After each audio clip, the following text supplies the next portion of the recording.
In the name of Allah, who came in the person of Master Farad Muhammad, the one God to whom all praise is due, the Lord of all the worlds, the finder and life giver to we, a mentally dead so-called American Negro here in the wilderness of North America. We give praise and thanks to God, to Allah, for raising in our midst a divine leader, a divine teacher, and a divine guide in the person of the most honorable Elijah Muhammad, the messenger of Allah. Peace and blessing of Allah be upon him. And in their holy names, we again give praise and thanks to that great God and his messenger for preparing one, for molding one, and for shaping one into this very hour in which we have now arrived. I speak of none other than our dearly beloved minister, Louis Farrakhan, the national representative of the Honorable Elijah Muhammad and the Nation of Islam. I greet my brothers and dear sisters with the Nation of Islam's greeting words of peace in the Arabic language. Assalamu alaikum. Brothers and sisters, we always begin our meetings in complete submission to the will of God. And what better way would it be for us to submit to the divine supreme being than for us to have a prayer before we begin? So we would like to face the east in that direction. Could you stand, please? Take the positions of prayer.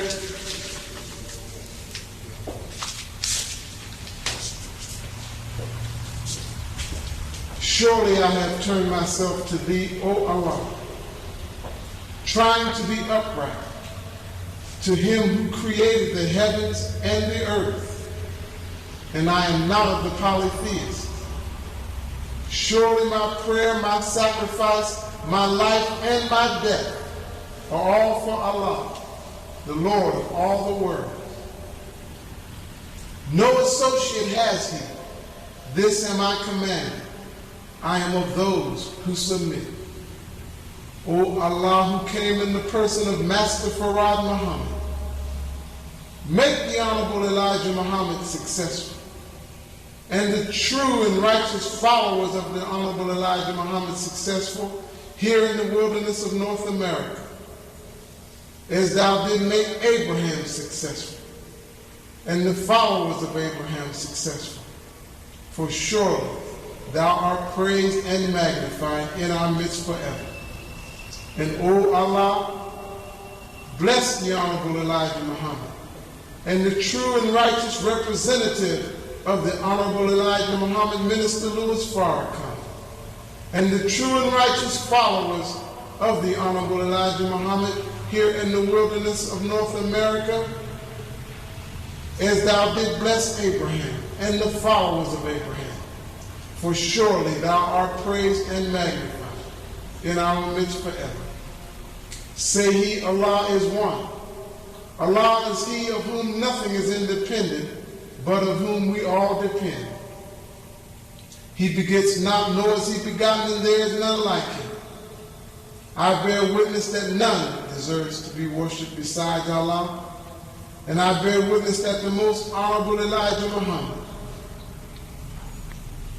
is his true messenger, and let have come to our 12 o'clock meeting, which is the spiritual meeting of the brothers and the sisters of the Nation of Islam under the leadership of the Honorable Elijah Muhammad and his representative, Minister Louis Farrakhan.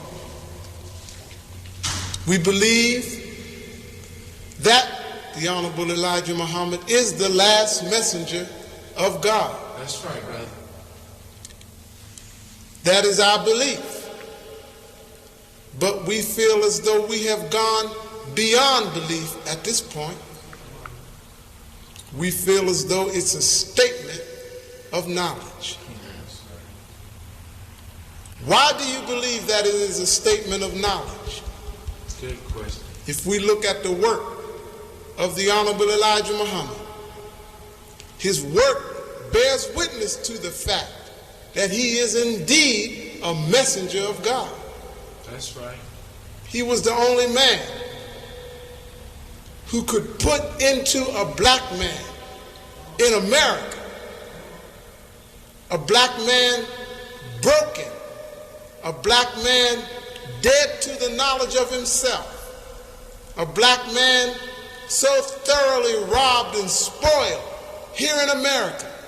He was the only one that could put a message into the minds of the black man and woman in America to have him to stand up and do something for himself. When we look at the work of the Honorable Elijah Muhammad, we must stand in awe at what he's accomplished. He's accomplished such that no other leader in this country has ever done for us. If we look at the work of our great leaders who has stood before us and who has done marvelous and magnificent things, Noble Drew Ali, Marcus Garvey, Sojourner Truth, Harriet Tubman, all of these great people in our midst, Ron Karenga, all of these people, all of these brothers and sisters have done great works. But how many of us know the students of those people? When a man is great, doesn't he produce students and disciples in and like himself? When we mention Noble Drew Ali, we can't find a student. When we mention the Honorable Marcus Garvey, we can't find a student of his who carried on his work. But when you mention Elijah Muhammad, you've got to think of Malcolm X. You've got to think of Muhammad Ali. You've got to think of Minister Louis Farrakhan. You've got to think of these men. In every major city in the United States where a Muslim minister was at in the United States, that Muslim minister had a profound effect upon the lives of those people in those cities under the leadership and direction of the Honorable Elijah Muhammad. The only man to open up schools all across the country, nationwide, for black people. Farmland, dairies, canneries, office buildings, interstate trucking system, interstate newspaper, national newspaper, fish imported from Peru, exports and imports from other parts of the third world countries in the world. No other leader has done this for our people. No other leader has set this kind of positive example that we can look at. So we say, yes, the messenger is indeed a messenger. And indeed the last messenger, the last leader that we will see here in America. Again, we welcome you to our meeting. We hope that you have come to search for truth. We hope that you have come to open your minds up to a message that was specifically brought here for you. We hope that your presence here is not just to be involved with black, but so that you might want to well acquaint yourself with not only yourself, but with others. Because even though we know ourselves, if we don't know others, and we don't know the enemy of ourselves, we'll still be lost. You've got to have a knowledge of self, and you've got to have a knowledge of others in order to be able to deal with the world. Why is the black man in the condition that he's in today? These answers we must look for. Why hasn't the black man been able to stand up and do anything positive for himself? We've got to answer these questions. Why is it that this place, with all of this valuable information on the walls, all of this valuable information in the minds of certain individuals that teach here every Sunday, this building should be packed? Why are the seats empty? It's a shame and a disgrace. That's right. Every seat in this building should be full. We've come to stay a while. We've come to open up our minds and open up our hearts and open up ourselves to a message. A message that, if you will allow it, will penetrate to the very core of your being and turn you on in such a way that you will be forced, literally, to stand up and do something for yourself and your people. That's right. This is our challenge for the 80s. This is our challenge from here on in. We have a rendezvous with destiny. Our people are in bad shape. Economically, I mean, we're the best dressed slaves on the planet, but we're still slaves. Psychologically, we're spoiled. I mean, we can't get along with each other. We can't reason with each other. There's nothing of value that we see out in the street that we want to associate with when it comes to us. No, we've been totally robbed of a knowledge of who we are. Therefore, we can't function with each other on a positive level. No way. So, we feel as though the messenger has a key to answering the questions that are in your mind. And we hope that your visit with us is sincere. We hope that these kinds of questions that come up in your brain will be answered. So I would like to talk about a brother who is, I feel, the most important man on the entire West Coast. That's true. Why you say that? I heard Minister Farrakhan say that he has the power and the potential to deliver the West Coast black man and woman out of this wicked hellhole. Indeed, a wicked hellhole, and God intends to destroy California. That's true. And he may, in all intents and purposes, be our only hope and salvation to escape the destruction of the West Coast. A brother who has traveled around the world, Africa, the Caribbean, who has discussed the condition of black people in America and around the world with various leaders. Idi Amin of Uganda. I mean, a personal invitation from our dear brother, President Idi Amin. Anytime you get a personal invitation from a leader of a country, That's right. I mean, you must have something on the ball. That's right. So this brother has sacrificed himself to be here on the West Coast to try to reach the dead, black, mentally dead, so-called American Negro here. He gets his instructions from the representative of the Honorable Elijah Muhammad and his messenger. Yes, sir. And we hope that you open your minds up. Let him be the vessel,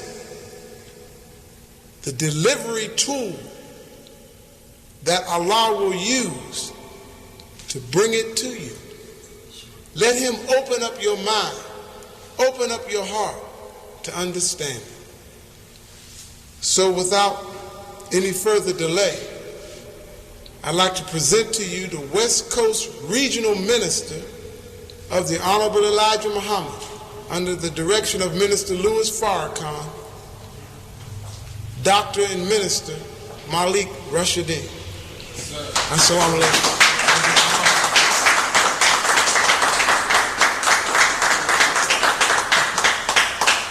In the name of Allah, who came in the person of Master Farad Muhammad, the one God to whom we forever give thanks and praise for raising up in our midst the black man and black woman of America, a divine leader, a divine teacher, and a divine guide in the person of the most honorable Elijah Muhammad.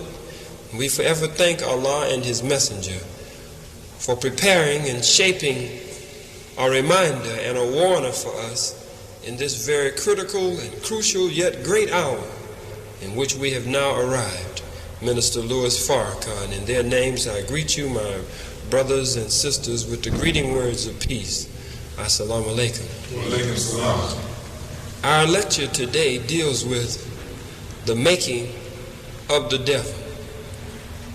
And I'm sure that we all understand that in order to have a negative force existing in the universe, in order for there to exist a devil, we all understand that God is the author of everything. Or if something exists, it can only exist by his permission. That's right. That's right. Upon entering the Nation of Islam, you are given what is called the student enrollment. It says, student enrollment, rules of Islam. The following questions must be answered 100% before submittance of student to said lesson number 1. Question and answer number 1. Who is the original man? Now, we need to stop there. The first question that we get upon coming into the Nation of Islam is, who is the original man? And today the world is very much concerned about who the original man is. Everybody wants to know who the first is. The noted anthropologist Margaret Mead, another noted anthropologist, Dr. L.S.B. Leakey, and now his son, Richard Leakey. These great anthropologists and scholars have gone out in quest of the answer to this very profound and perplexing question, who is the original man? They have gone out to look for signs and clues that would let them know who the first people were in the light of the sun. They didn't go into Europe. They didn't specifically dig in England or France or anywhere near Russia or Germany, in the Scandinavian countries or in the southern part of Europe, nor the interior. They didn't look in the caves and hillsides of Europe for any clues or signs for the original man. No, they turned automatically their focus and attention to Africa, as it is called today. They focused on that spot. They found the remains of one black man that they call Gingenthropolis, meaning black man, representing 1,750,000 years of existence on our planet, and found out that he had a daddy. Went back and found the remains of another black man that represented over 2 million years of existence on our planet, and even he had a daddy. Found the remains of another black man that represented over 3 million years of existence on the face of the planet Earth. Who is the original man? We can't talk about the devil until we have accurately and correctly and very critically and crucially plumbed the depth of the question of God. We must know God in order to know the devil. To know one is to know the other, because both are 180 degrees in opposition to each other. The nature, the function, and the purpose on the divine and universal plane for the God definitely has to be different from the aim, the purpose, and the direction of the devil.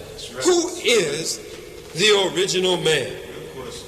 In showing that the original man comes from what even the most racist of historians, Arnold J. Toynbee, one of the most racist among the white scholars of the Western world, says that Africa is the cradle of civilization. Cradle meaning that this is where the first baby in the light of the sun, the first people to be born into the light of the sun, created into the light of the sun, that Africa is the cradle of that people. This is where they had their origin. This is where they had their beginning. This is really their root, and not some specific or distant village for Alex Haley, but this is the real root of that people. Who is the original man? The Honorable Elijah Muhammad answers the question, but the Bible backs him up, and the Holy Quran also. The Bible talks about a people that are called the Ancient of Days. The scripture calls these people that are called the Ancient of Days. It says that they were here from the beginning, that they always were, they are, and they shall be. Tells you that the Ancient of Days, how he ruled at one time, a people that were in power and prominence on the face of the planet Earth, how they did sit and rule, and gives you a description of the Ancient of Days, and tells you that the Ancient of Days had hair, the texture of wool, a physical description even of this people. Another place in the scripture talks about a people without either father or mother. Said they were here from the beginning, and they would be here to everlasting, without father or mother. Points out that they were here in the beginning when the God set the motion of the universe behind his creation, set the motion of the universe at a tremendous pace, yet balance, that would create harmony and not discord. As the Quran says, the universe is created in peace. When this motion and order was set to the universe by the Creator, the Bible says there were a people here with the God at that time. Who is the original man? The Honorable Elijah Muhammad answers the question. He says the original man is the Asiatic black man. Let's stop right there. Why not the African black man? We know that there are brothers and sisters among us whom we love. Brother Kwame Toure's group, formerly called Stokely Carmichael, called the AARP, the All African People's Revolutionary Party. The AARP and other Pan-Africanist organizations, and some even Pan-Africanist nationalist organizations, say that the black man in America and throughout the world is an African. But we want to explore that. Are we really Africans? And can we prove that we are or we are not Africans? All of this came up, especially during the 60s, when there was great recognition from the teachings of the Honorable Elijah Muhammad that there was an identity crisis among black people. So a clamor rose up from the people to find a name for themselves. That's right. We had been called niggers, coons, shine, jigaboos, and splibs. We had been called colored people more than any of those. And we had been called nigger to an even greater degree. So later, when the white man stopped calling us colored all the time, he allowed us to call ourselves Negro. In fact, he nicknamed us Negro.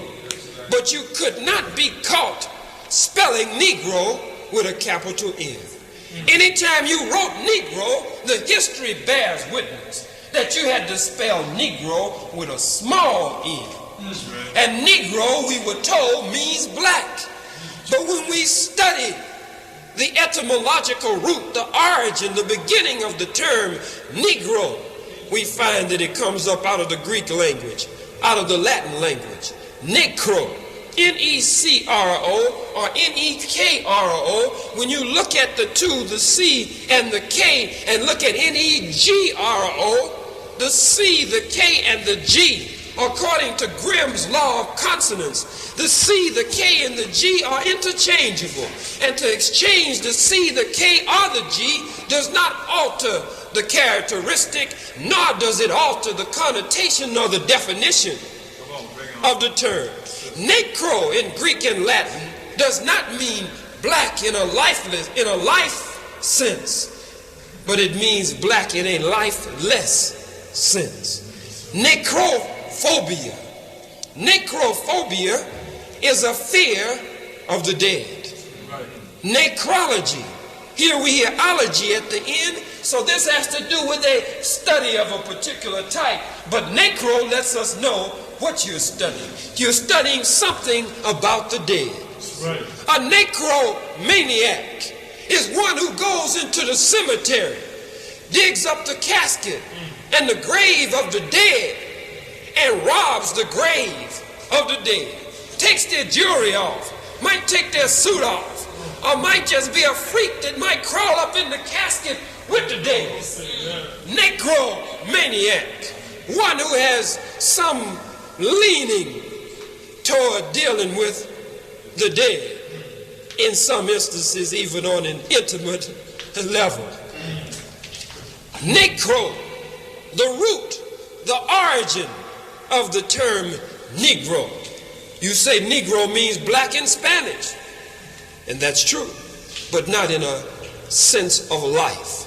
Necro or Negro means black in Spanish, but in a dead sense. It defines lifeless, inanimate objects. If you want to say black shoes, you say zapato negro. If you want to say black table, you say la mesa negra. Anything that is dead, you use the term Negro for it in Spanish. Anything that has no life in it, a pencil, you say lapis negro. It's a black pencil. Black in Spanish is generally denoted by the term Negro, which describes something that is dead, lifeless, cold, hard, and inanimate. But the term in Spanish for black in a form of living, spiritual, and divine essence, the term that is used is moreno, coming up out of the term of the Moors called the blacker Moors. Moreno in Spanish is the living term, but negro is the dead term. So when the white man nicknamed us Negro, it was not to determine the color or the pigmentation of our skin, but it was to determine his preparation and the condition that he had put our minds in. It was to say that we had become Negro. Come on, teacher. We were robbed completely of a knowledge of self. We had become walking dead people. Walking dead people. That he had put us to death. So Negro means dead. But he wouldn't even allow us to spell it with a capital N. We had to spell it with a small n. Then he let us graduate later on. And we could spell it now with a capital N. Then from Negro, many of us moved to Afro-American. Well, many of us from Negro, we were glad to call ourselves what? Americans.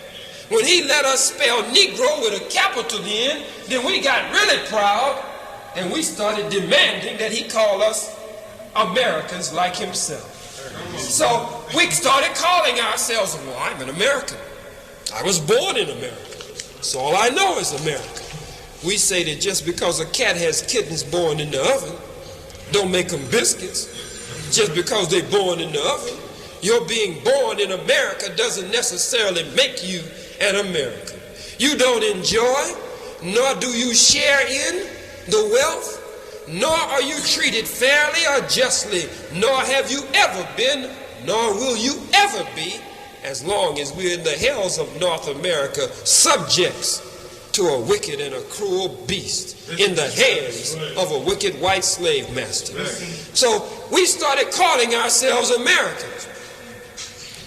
Then another group, listening to the teachings of the Honorable Elijah Muhammad with one ear, some of them, listening to him, most of them, with both ears, and extracting from his teaching what they wanted to take from it, so that they could take his word and go out and start their own program, go out and start their own movement, rebellion against the divine messenger in our midst, believing that what he was teaching and the sound of it and the power in it was good enough to raise this people, but they wanted to be the leader over the resurrection of the people, so they would steal from Allah's messenger and go out and start their own organization and give him absolutely no credit for being the one to wake them up, nor would they join with him to help him in this divine work of the resurrection of the 30 to 50 million or more dead here in America. So many would listen to him, and they gained a certain level of consciousness.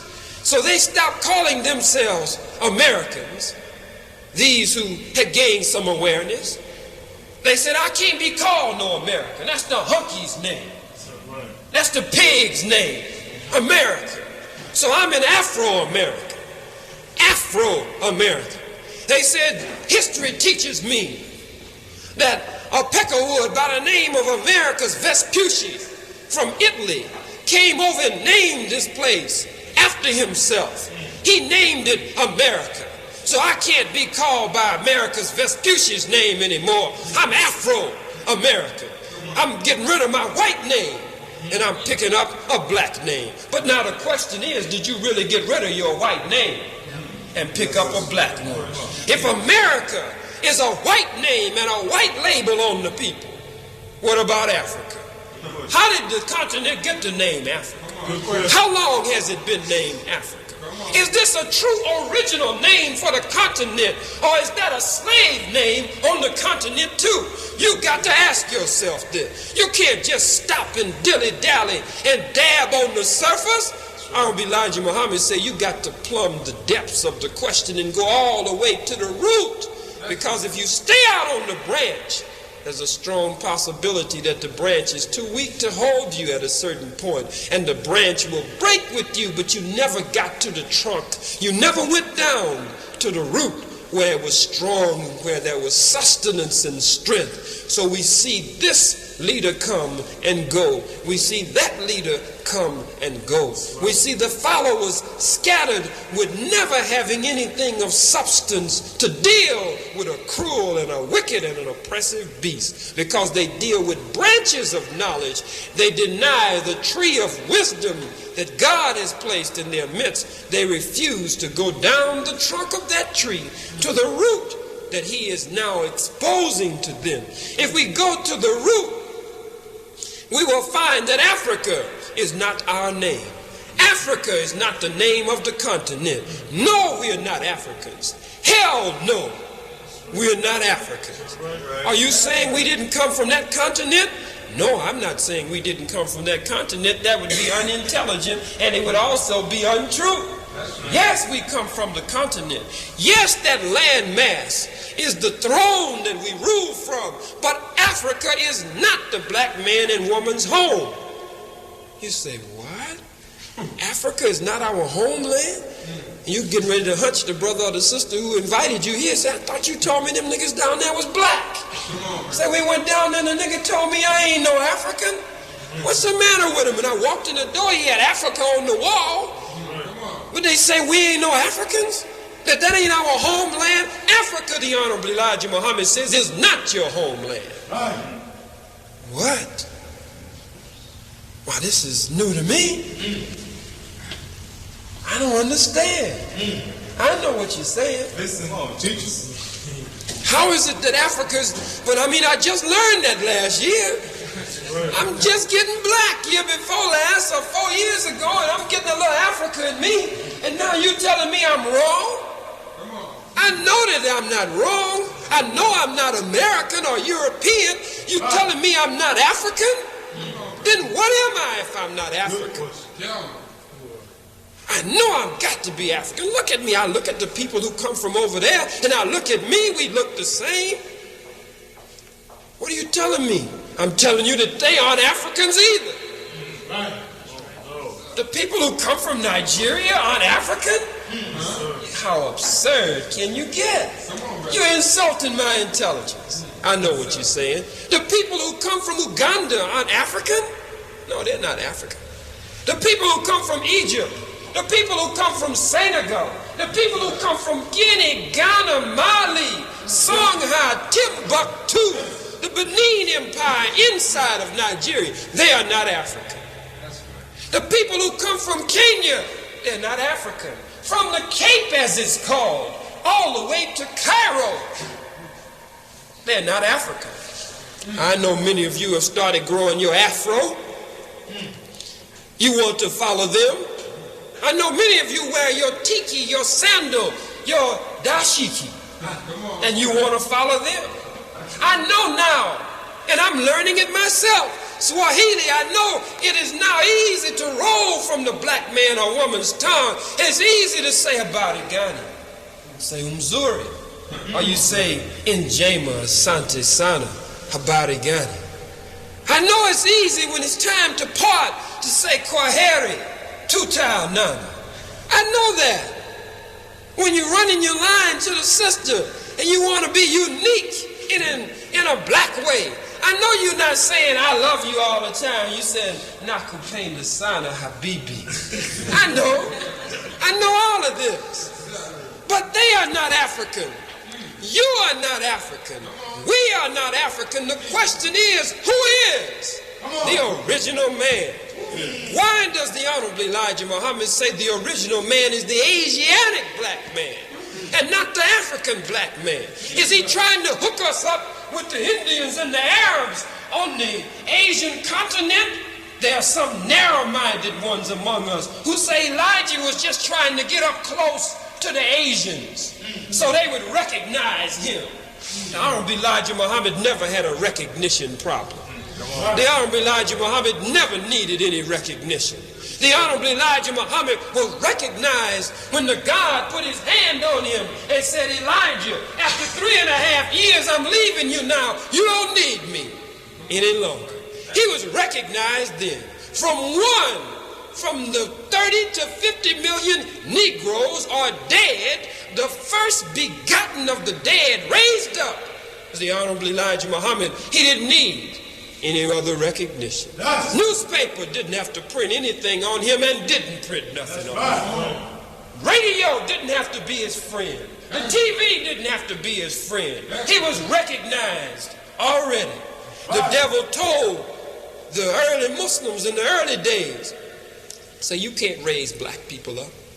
Told the Savior, Master Farad Muhammad, Allah, in person, told him you can't do nothing with them niggas. Say raising them niggas up would be like putting pants on an elephant. Told the Honorable Elijah Muhammad that too. Say you can't do nothing with them niggas, Elijah. Say raising them niggas up would be like putting pants on an elephant. Told him and his teacher that. Honorable Elijah Muhammad said, well, all praise is due to Allah. I got one pants leg on already. All praise is due to Allah. But here are people that are deaf, dumb, and blind, robbed completely of a knowledge of self. So the Honorable Elijah Muhammad is raised in their midst. He doesn't need any recognition. He doesn't have to get close to the Arabs to be recognized by the Arabs. In fact, the Arabs have, for the most part, respected the Honorable Elijah Muhammad from a distance and feared him. Respected him and feared him because the Honorable Elijah Muhammad has always taught the truth, and the truth will lead you down the trunk of the tree from the branch that may be too weak to hold you to the root, which is a black theology. He always taught that God is black. And not only did the white man get upset in America and Europe, but the Asian got upset when Elijah Muhammad said God is black. Yes, sir. Say, what? God has no color. You can't see God. If you see him, you'll die. Another fool say God is all colors. What kind of rainbow, speckled, mixed up, fixed up, messed up kind of God do you have? I mean, a fellow is rainbow color. What is this? So you can't see God. He's everywhere. What do you mean he's everywhere? Good question. He's inside of me, and you snorting coke, All right. Preach the truth, brother. getting a cramp in your lip, pulling on a weed, pouring all kind of alcohol down your silly gut, and you say God is in you? Well, you'll drown him in there or make him drunk. Or he'll be so high until he can't do nothing for nobody.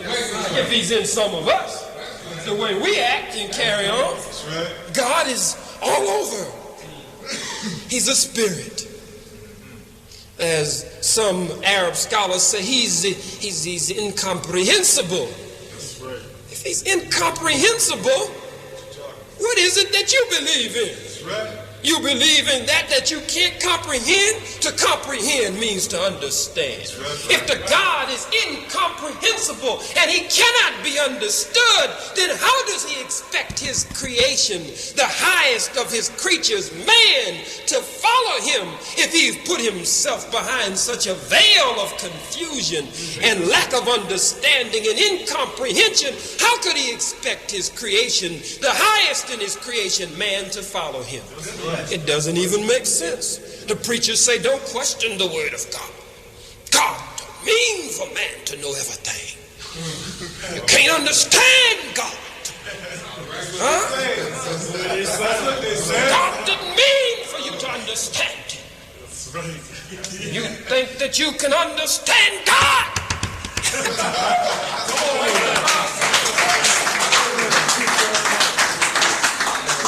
Then you're already finished.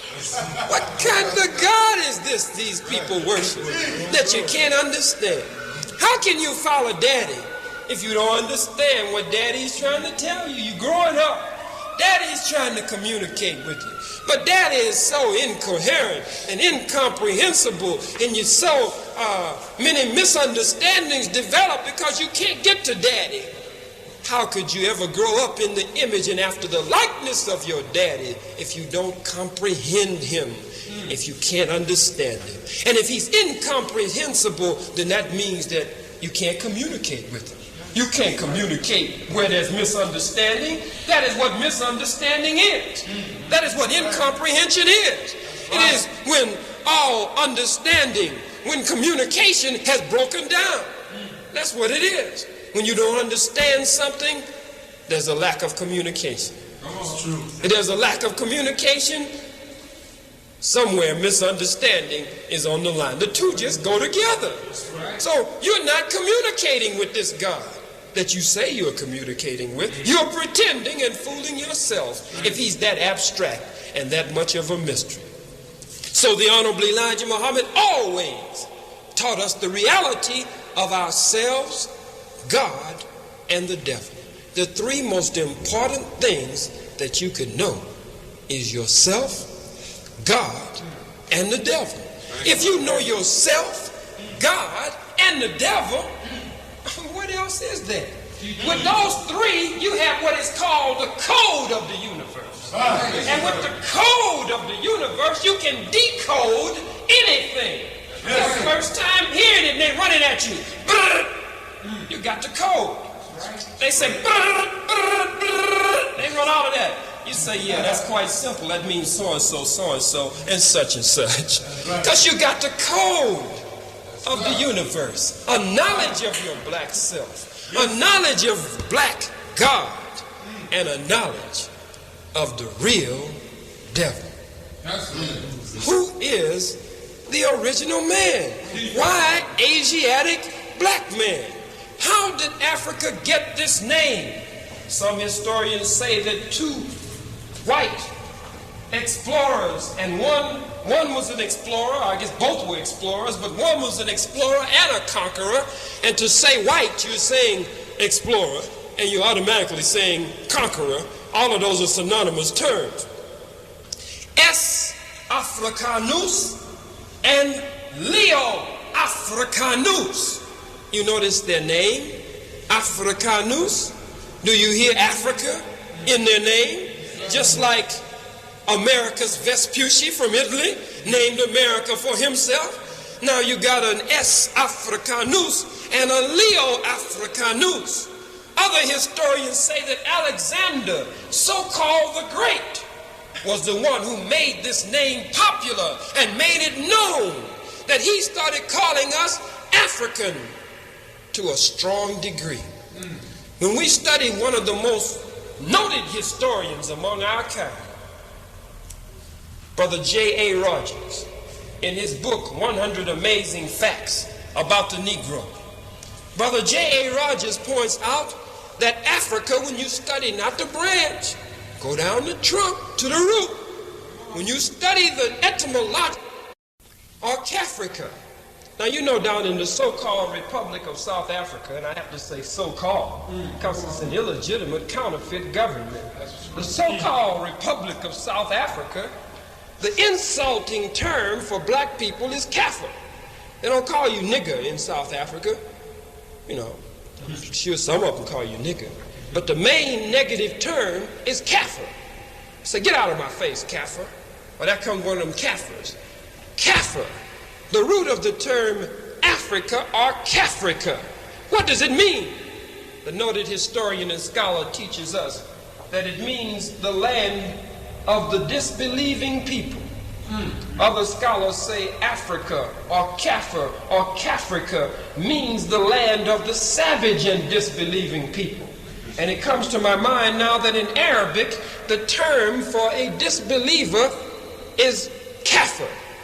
When you want to say, oh, you who believe, the Holy Quran says, Eladina amanu, oh, you who believe, the believer. But the disbeliever is the kafir. Why did they call the black man walking on that continent a savage and a disbeliever? They called us disbelievers because we refused to totally submit to their wicked and twisted way that we could feel was out of tune and out of harmony with the natural and universal and divine order of God.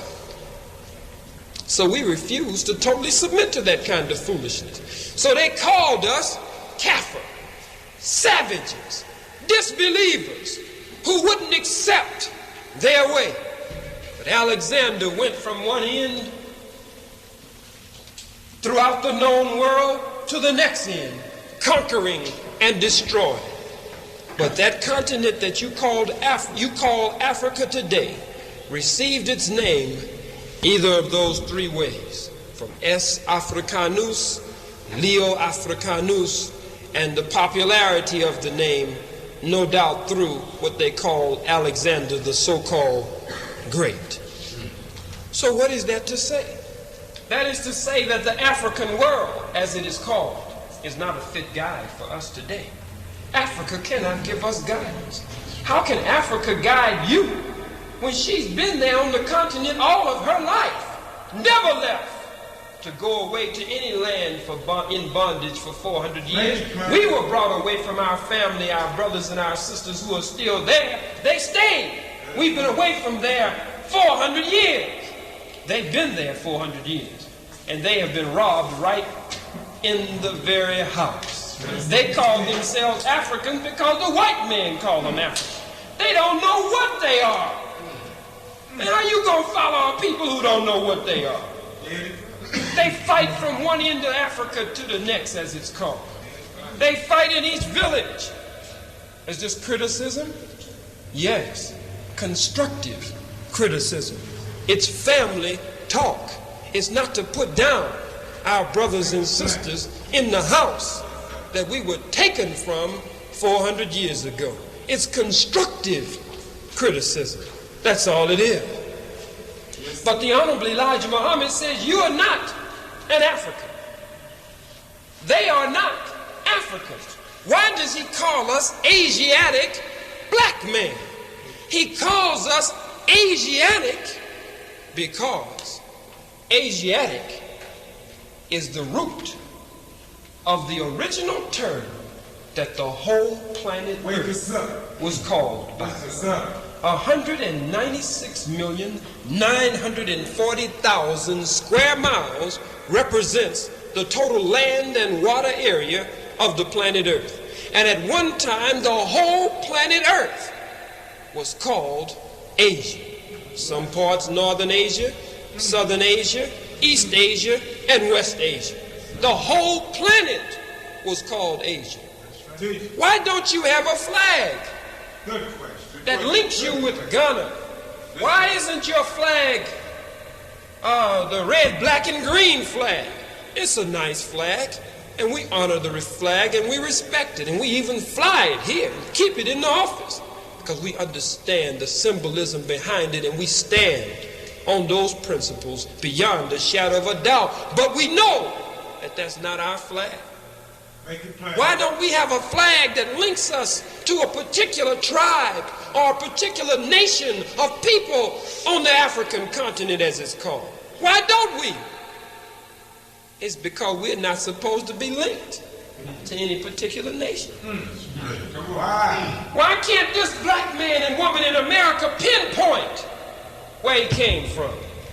You say, well, Haley did it. All praise is due to Allah for Haley. But what Haley did, the 50 million would catch hell doing. Most of us don't even know who Daddy is. He was just responsible for us 20 years ago, and we don't even know who he is. So you know we can't go no 200 and 300 and 400 years when many of us haven't even seen our father. I mean, I've met brothers and sisters who've never seen their daddy before.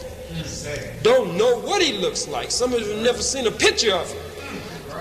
We've had brothers that have come here, and some of you know I'm not lying, in the past 3 months, who came here and worked with us at the center for a while, but they were only in town. Allah is my witness, because they were looking for their father. They said that they heard that their father lived here. One brother in particular. And he was looking for his father and trying to follow all of the leads that he could. And he didn't find him. And he went on back home and said then when he got another chance, his next vacation, he was going to another area and look for his father. You know the rancor, the hostility, the resentment, and the discord that the white man put between the black man and the black woman, and how the black family was destroyed from the time that we set the soles of our feet in the Western Hemisphere, because the family is the basic unit of nation building, of strength, of power, and unity. So he had to break the family in order to take the power and rulership and the mantle from the black man.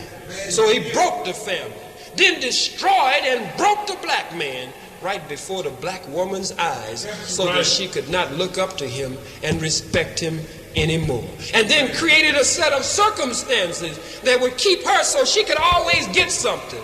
She could always have something. She'd have the credit cards. She'd have the money.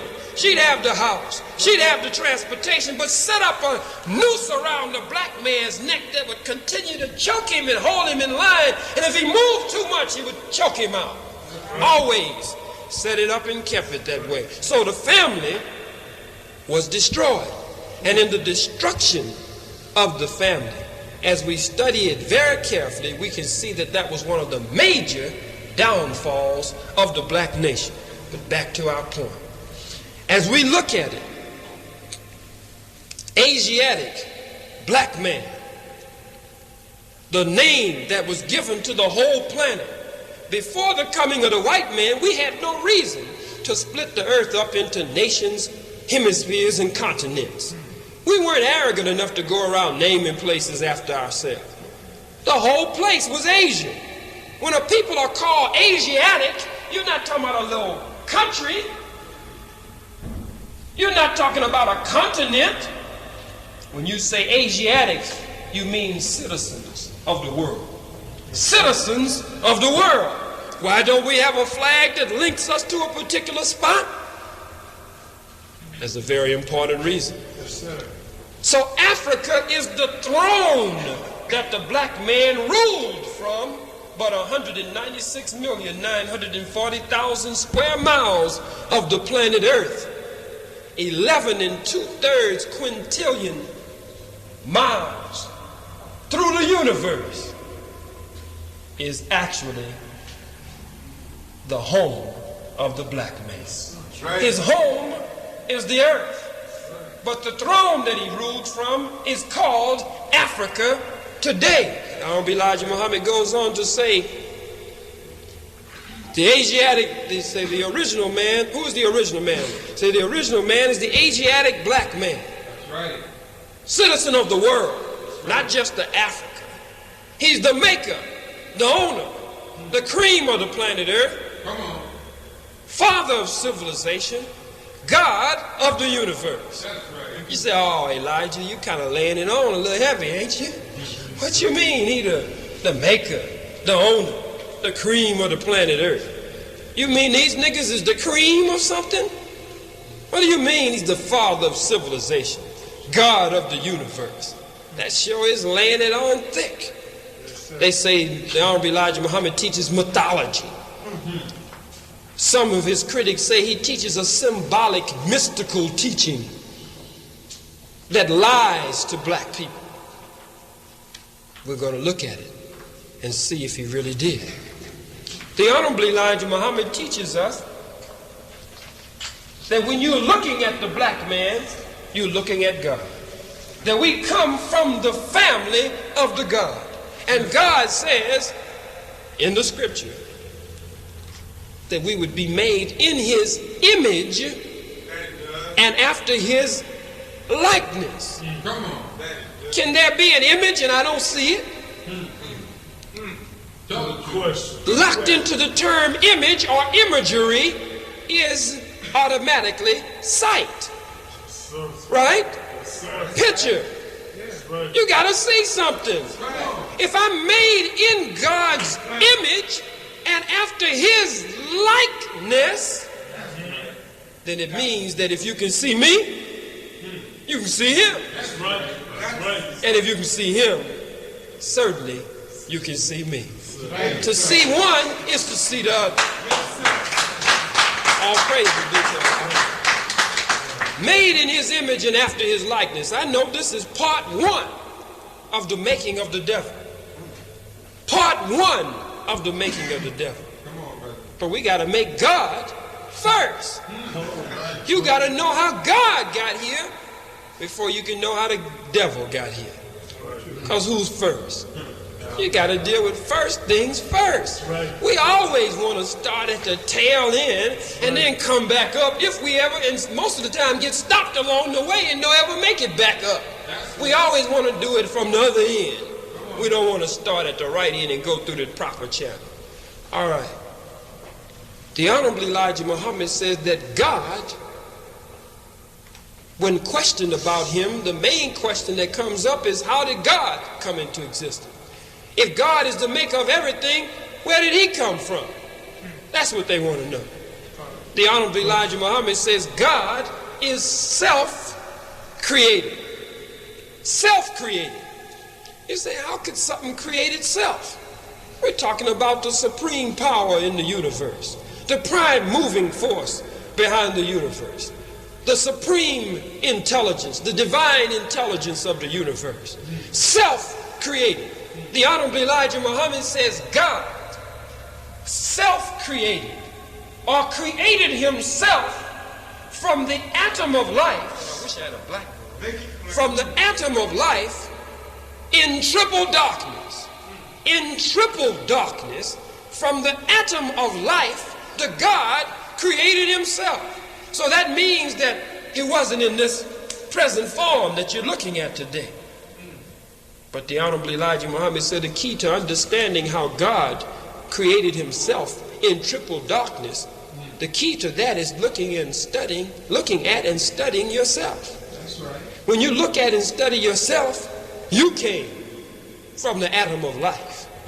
In darkness, your and my father planted almost 1 billion sperm in the womb of our mother. And the hostile environment of the womb destroyed all of those sperm except one. One. That's why the Muslim is one who, when he comes into a knowledge of himself and how he's linked with the universe and linked to the God of the universe, he meets and overcomes all obstacles. Opposition to a Muslim means he drives right over. As the minister taught last night at Long Beach, a Muslim, when he comes into a knowledge that he is linked with the universe and the God of the universe, he neither fears nor does he grieve. He, whatever comes, he says all praise is due to Allah. He's in tune. She's in tune with the universe. So if this is the case, when we look at it, we can see that our odds, our chances of making it here was what? 1 billion to 1. The chance of our making it here was 1 billion to 1. Millions and millions of sperm were destroyed, and only one made it through the hostile environment of mother's womb to meet the egg and ultimately form the you that we see, or the me that you see. So the odds were 1 billion to 1. And from those odds of 1 billion to 1 came you, or came me. So locked into us is the ability to survive on the highest plane. Locked into our very cells and tissues is the capacity and the ability to withstand pain and strain and deal and drive over opposition. So we're called the tribe of Shabazz. The greater taker, the Honorable Elijah Muhammad says, that one who meets and overcomes all obstacles that gets in his or her way. Shabazz, one who knows that he came from, or she, from an atom of life and beat those odds of 1 billion to 1. But the Honorable Elijah Muhammad says, study how you came here and you'll understand how the God created himself in triple darkness. From that atom that lived through the hostile environment of mother, one atom of life. In that one atom was everything that you are today. In that atom of life were the properties for a complex, microscopic universe called you and called me. We are walking worlds. We are a walking universe. You're the whole universe. A microcosm of the macrocosmic universe. 9 planets in the universe, 9 systems in you. Take sunlight, 8 minutes and 20 seconds, or approximately 500 seconds, to leave the sun and strike the planets and cause them to spin at 1,037 1/3 miles per hour, and cause this movement and change of the seasons. Gives life, light, and energy to the planets. 8 minutes and 20 seconds. It takes the same 8 minutes and 20 seconds for blood to travel from your heel throughout the entire circuitry of your body, touch the organs of the body, bathe the brain, and go back to the heel again. The same 8 minutes and 20 seconds. The sun in the human makeup is your mind, and the sun in the universe is a sign of that mind. It's not the real thing. The sun is only a sign of it. And I understand that one of our poor brothers out there now who has started his own group, and he claims God is the sun. How foolish we are. God is the sun. The sun is only a sign of the real God. Sure, it makes all of the planets bow and spin and rotate, and it doesn't look like anything is happening with it. But the Honorable Elijah Muhammad says something is making the sun rotate too. The sun makes a revolution also, and it's hot, burning at 14,072 degrees Fahrenheit, because on its surface there is constant friction, and the constant friction on its surface creates fire. Nothing spooky about the sun. It's no mystical ball of fire in the universe. Honorable Elijah Muhammad say, ask questions and find out all about yourself and the universe, I might add. So we are walking universal systems, a walking universal order that is a microcosm of the macrocosm. But we came from one atom of life. Just think, from that one little atom of life. Then came the organs, the limbs, fingers, and then nails. I watch my little boy as he's growing, and I watch how he grew. Then to watch the fingernails and stuff, how all of that stuff starts coming together. They come in with little old tiny fingernails, and how that stuff starts expanding, getting bigger. Then you watch the child, and it just grows and grows and grows. And then you see the hair. At first, the little fellow didn't have no hair. Then he would always crawl on his back, kind of, and he had a big bald spot in the back of his head. I said, well, is he going to grow any hair? Is any hair going to come? And then the hair, I didn't know what had happened, you know. So the hair just started bushing out of his head. I mean, just to watch how these little things come.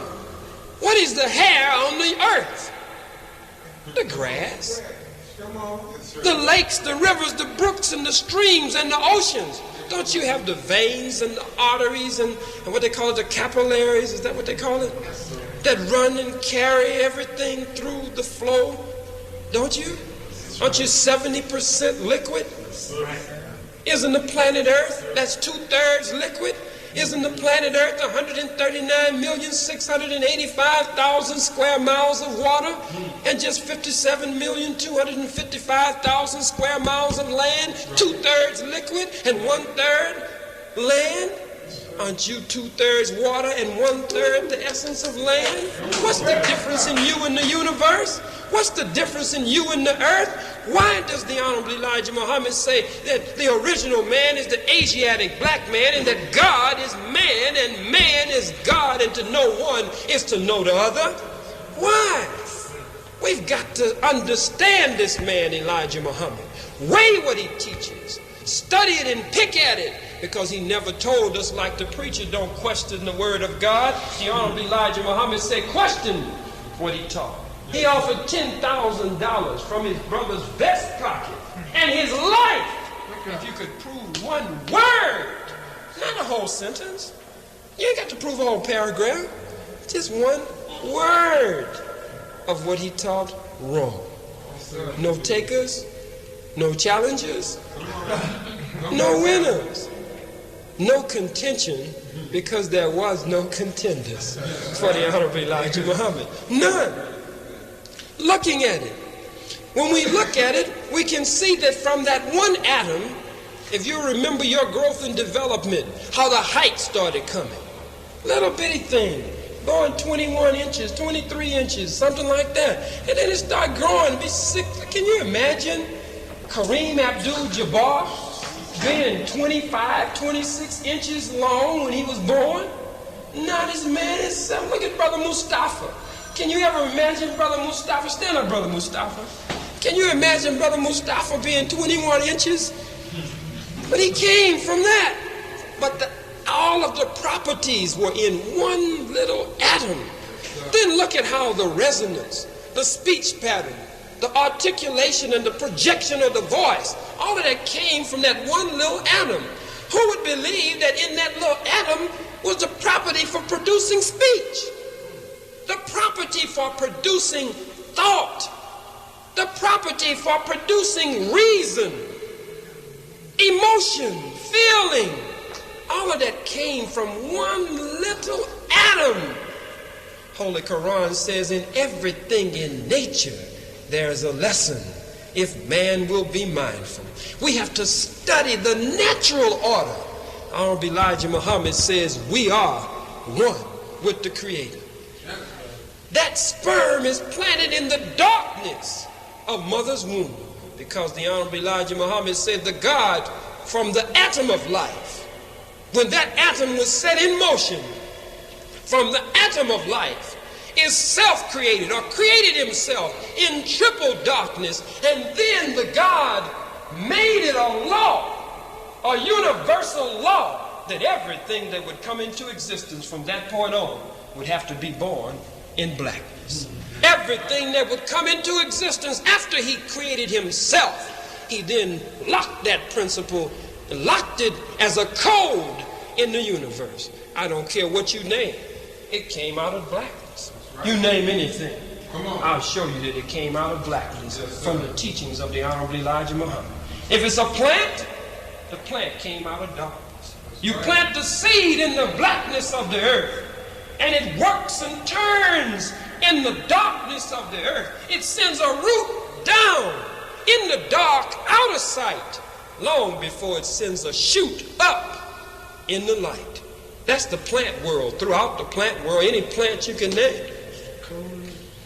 What about in the animal world? Be it man or the lower creatures.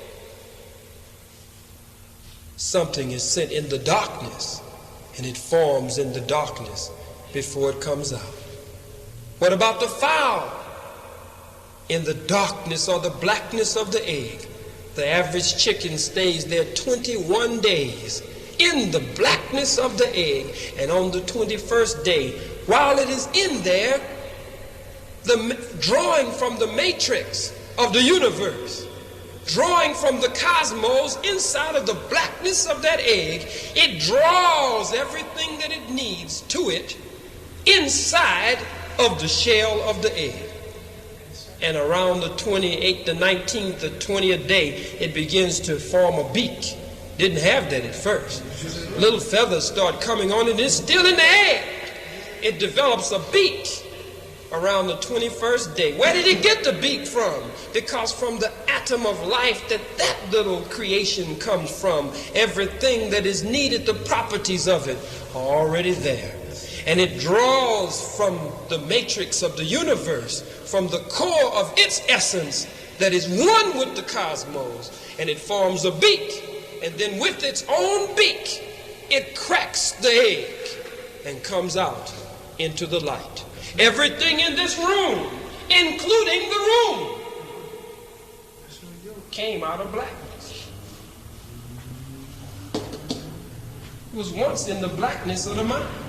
This desk didn't exist before, only in the blackness of the mind. It was conceived in the blackness of the mind. Then it was put into material form. Man can be 5'5", and in the blackness of his mind conceive the idea of building a skyscraper. He's 5'5", but out of his mind comes a superstructure so tall until he has to bend his back to see the top of it. It didn't grow up out of the ground. It comes out of his mind. The pyramids, great and majestic structures sitting out in the center of the earth, standing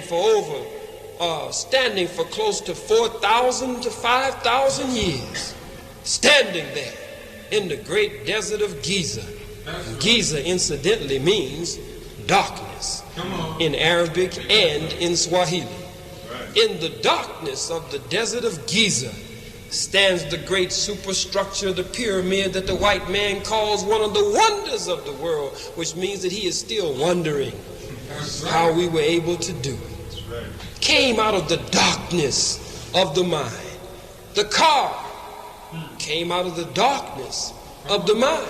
It was an idea conceived in the darkness of the mind, and then the mind goes to work to draw from the universe and the cosmos to put together what is in the darkness of the mind. If you can see that, and how worlds all around you, how the devil can construct a world from the darkness of his little pea brain, How is it that you can't see how the God from the triple darkness of the universe, from one atom like the atom that you came from, was able to lock into that one atom the planets, the universal system, and the order that exists now throughout the universe? The black man is directly from the family of the God, and the God took his color. God has to have a color. God took his color from the blackness of the universe out of which he came. I repeat, the God took his color from the blackness of the universe out of which he came and evolved. That's right. And then made it a law among all that would walk on the face of the planet Earth that if they were to come into existence, they would have to come out of the black man. That's right.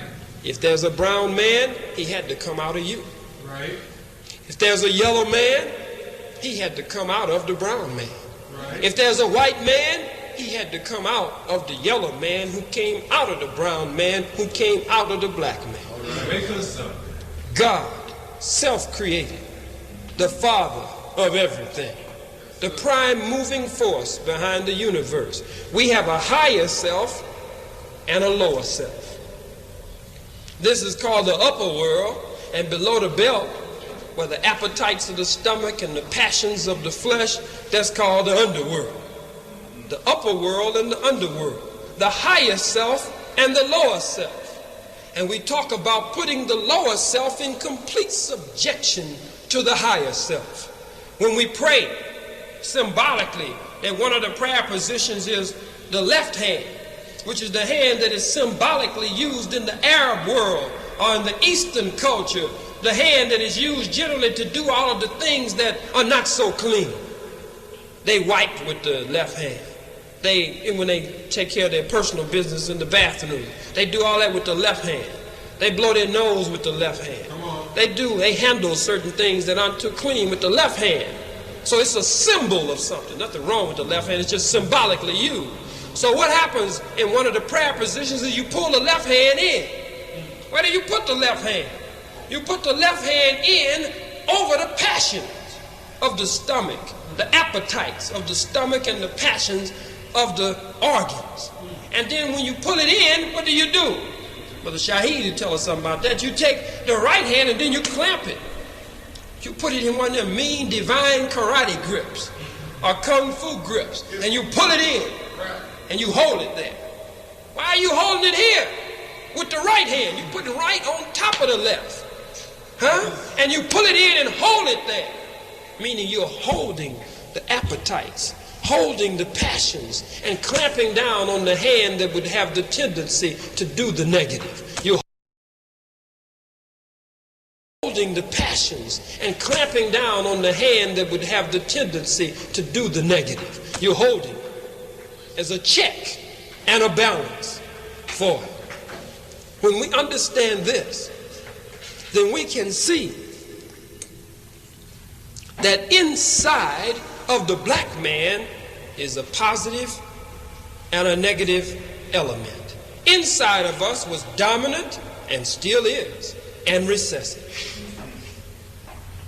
The Honorable Elijah Muhammad teaches us that approximately 66 trillion years ago, and I know most of you can't remember, and me either, can't remember yesterday. 66 trillion years, you say, oh, I don't believe that. Where he gets 66 trillion years of history from? Why, even the white man say that there's a period called prehistoric. How in the hell could there be a prehistoric period? Do you understand what the white man is saying when he says prehistoric? That means before history. How can there be a time before history? Certainly there can be a time before history. History means his story. There is a time before the white man was telling his story. He can only take you up a certain point where there's a record. Then he runs out. He said, well, boy, I can't go any further with it. But gee whiz, that's prehistoric. He has to stop at a certain point because he's a new man on our planet. He has to stop at a certain point because he's a Johnny-come-lately, a baby that just got here yesterday. So he can't take you past 6,000 years without guessing and without conjecture. The Honorable Elijah Muhammad says 66 trillion years ago, one of the wise scientists among the black nation created discord and disharmony among our people. The argument that came up was he wanted everybody to speak the same dialect or the same language. And many of the people did not want to conform to his way. Other things ensued as a result of that, cutting it short. Out of his dissatisfaction, he loaded the earth in certain sections with high explosives.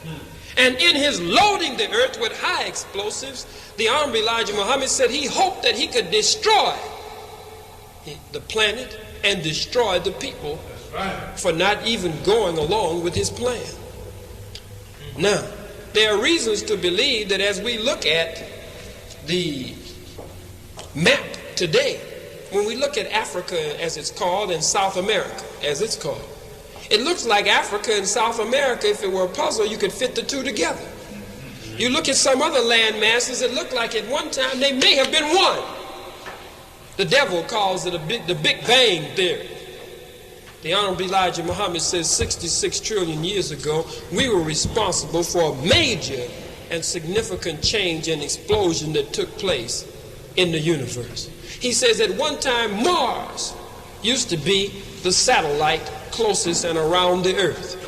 But when the explosion came, and he hoped this wicked, well, not so much wicked, but, well, there's a great bit of wickedness there if he wanted to destroy everybody. The dissatisfaction was so mounted in him that he attempted to kill us all. From that explosion, it changed the land masses of the planet Earth. Some of the white scholars believe that where the Pacific Ocean is, which is 68,634,000 square miles, many of them believe that that's where the moon came from. The Honorable Elijah Muhammad says it was from this explosion 66 trillion years ago by one of our kind, dissatisfied that the moon, as we see it today, that this is where the moon came from. The moon is nothing but a dead part of the planet Earth. It's only 235,000 miles away from the earth, and when the white man went up there, he told us that the moon had a surface and rocks and everything just like the earth. The only thing the moon didn't have was life. And the reason there's no life on the moon is because of this explosion that we're talking about. When the explosion took place 66 trillion years ago by one of the dissatisfied of our kind, this one, in that explosion, some of the people were killed. In the explosion, bits and pieces were blown. Continents were changed because the explosion created a total different face for the earth. That part that is called the moon lost its water on the earth. It lost all of its water on the earth. So the earth, as we said, is 139,685,000 square miles of water, 2/3, 57,255,000 square miles of land, 1/3 land.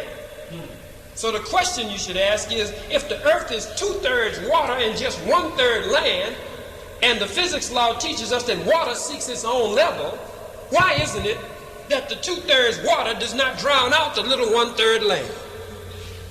Why isn't there just a flood that will drown out the whole? You got one little patch of land and 2/3 water, and when you pour water out anytime it spreads and seeks its own level. Why is it that the water does not drown out the whole earth? Because in the explosion, the dead part of the earth, the moon, was blown away and lost all of its water back on the earth, the Honorable Elijah Muhammad teaches us, and the moon became a satellite of the earth and continues to follow the earth, pulling on the earth, drawing on the earth, because if the moon could get water from the earth, it could have life on its surface, because water is the essence of life.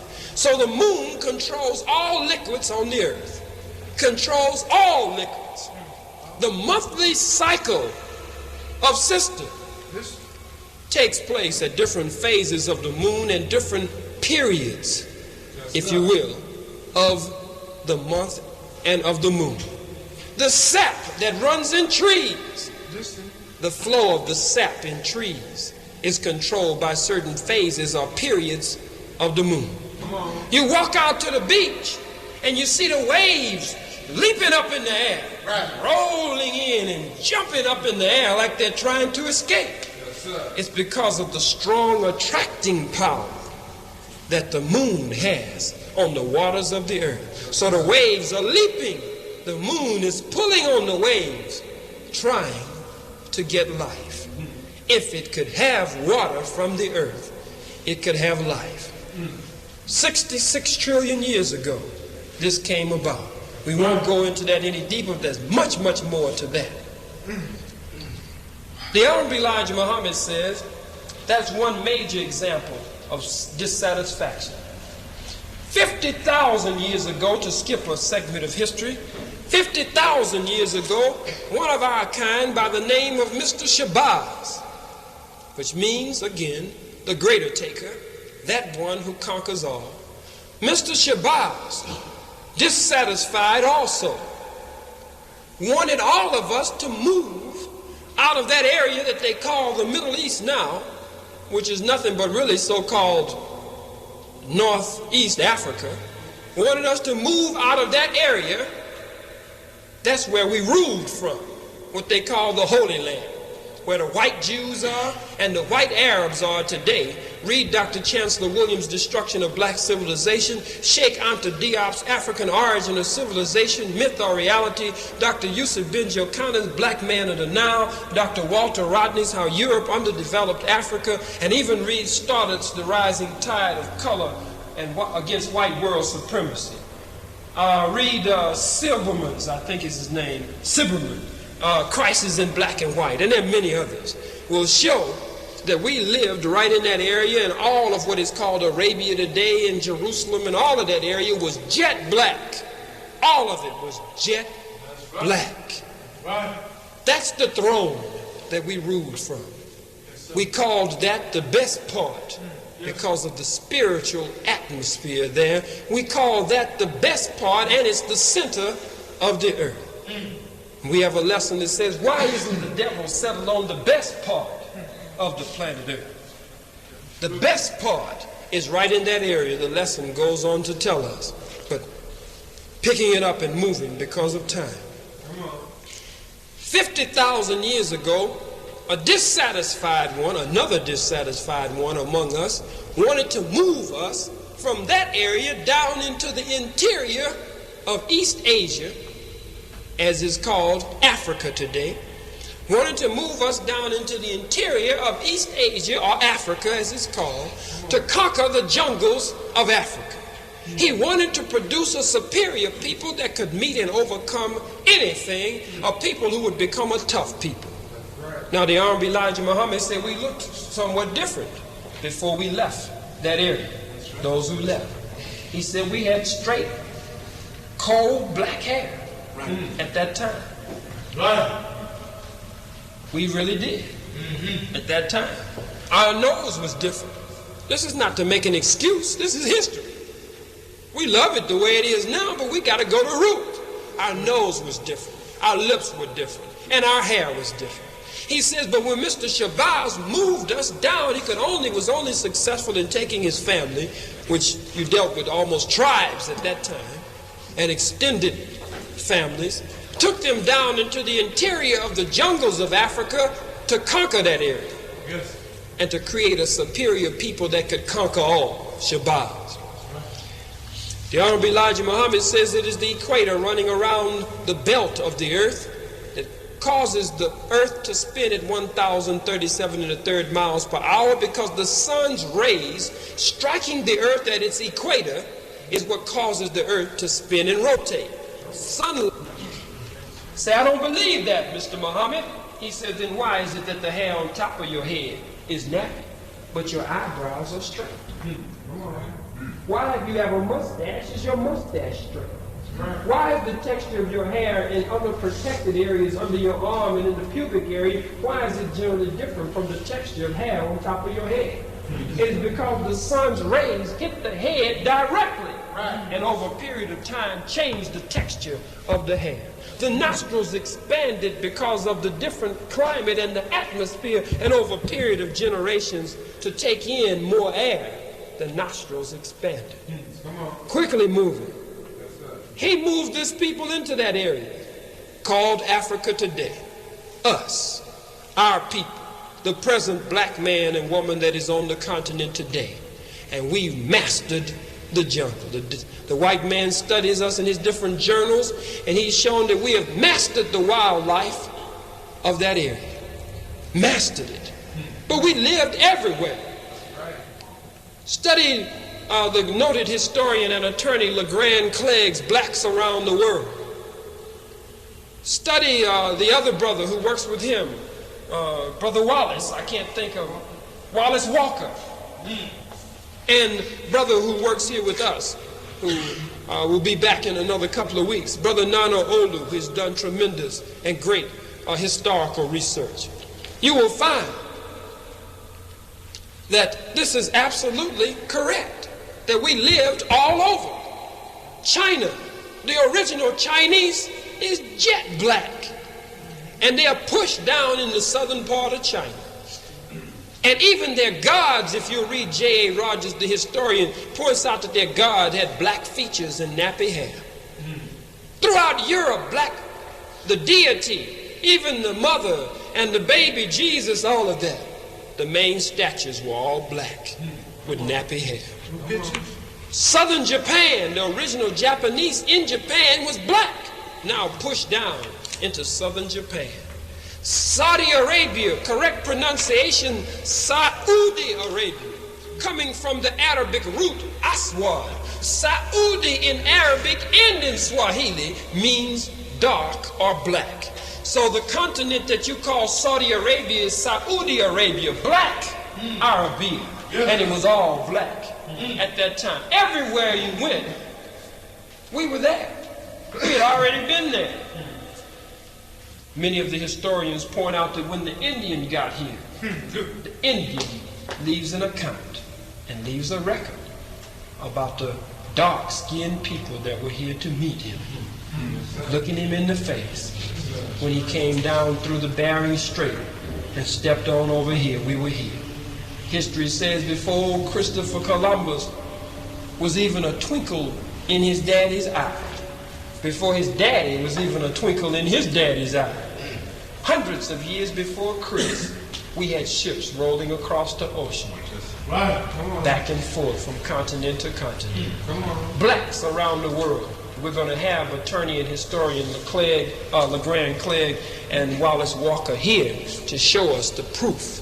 They have slides, they have the books, they have the periodicals, they have the data to back up blacks around the world. But that part that is called Saudi Arabia and Jerusalem and all in there was the throne that we ruled from. It was the center of it all, of the known world. So created a tough people. Made a tough people. He made a tough people.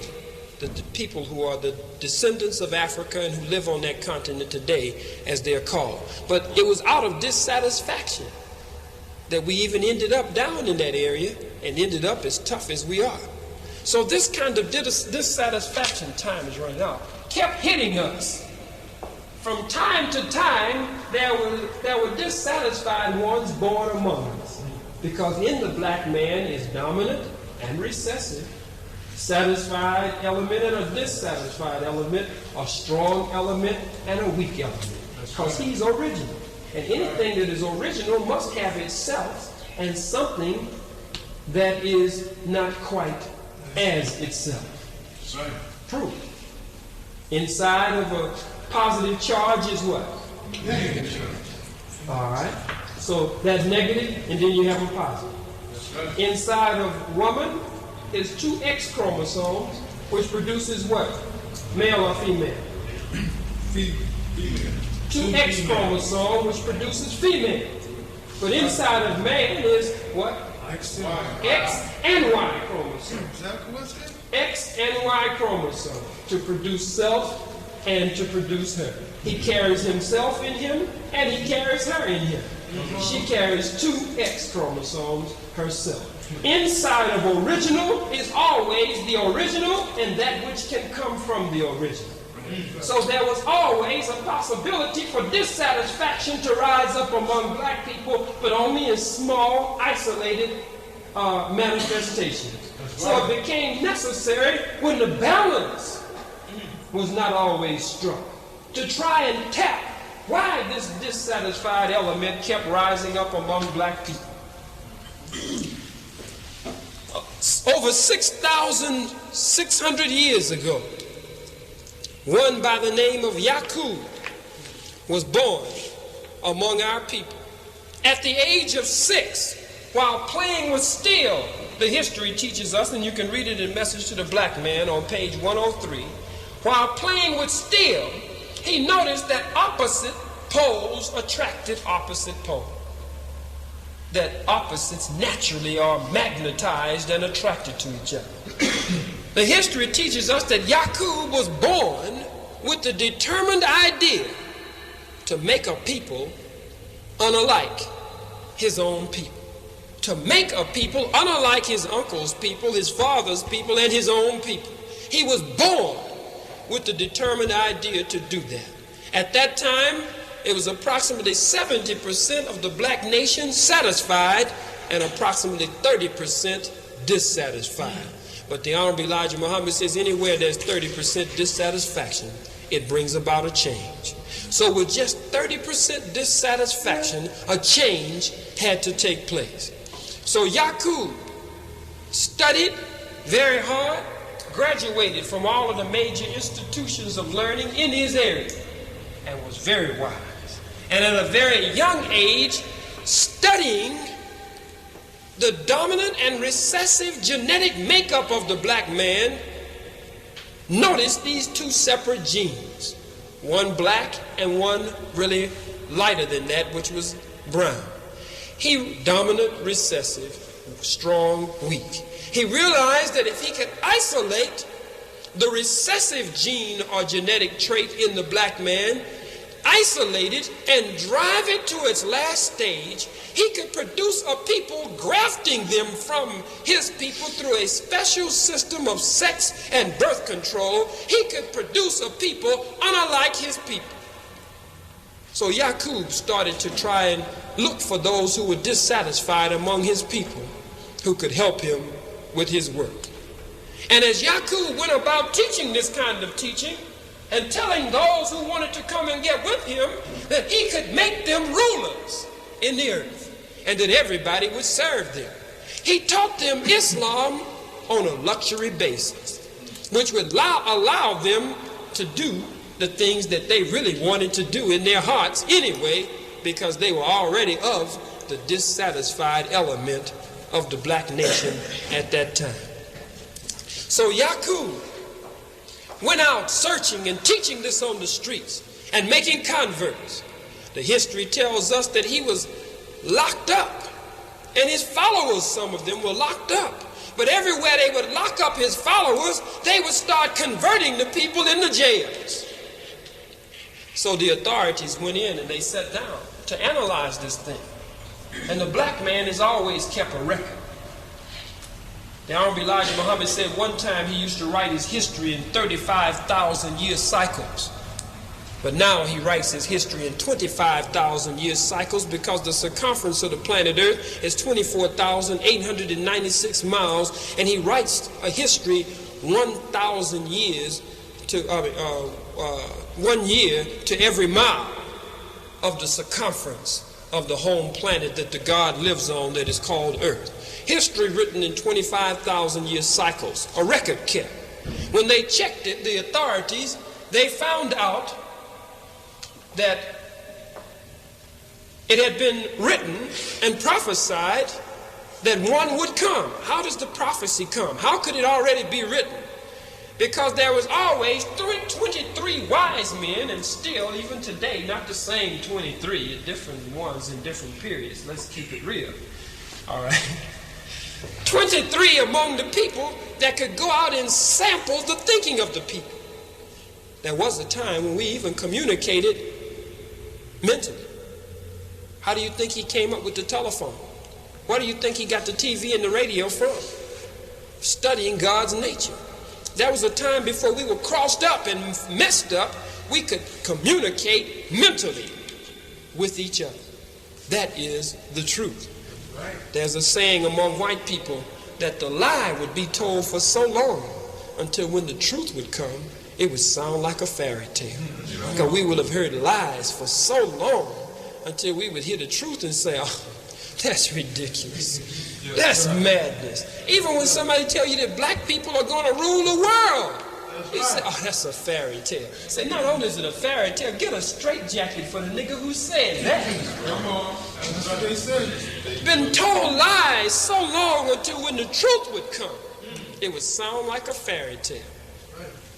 The Honorable Elijah Muhammad, I know the time. The Honorable Elijah Muhammad says, and the history bears him witness, that when the authorities studied the 20,000 year cycle history, they found that Yaqub was to be born around that time.